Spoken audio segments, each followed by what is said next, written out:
مش هتعرف تدخل سوق العمل ومجال الشغل غير لما تعرف طلباته ومؤهلاته.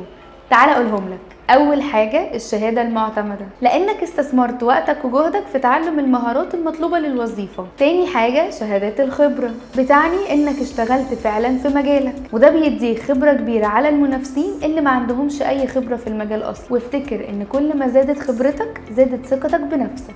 ازاي توصل للمؤهلات دي؟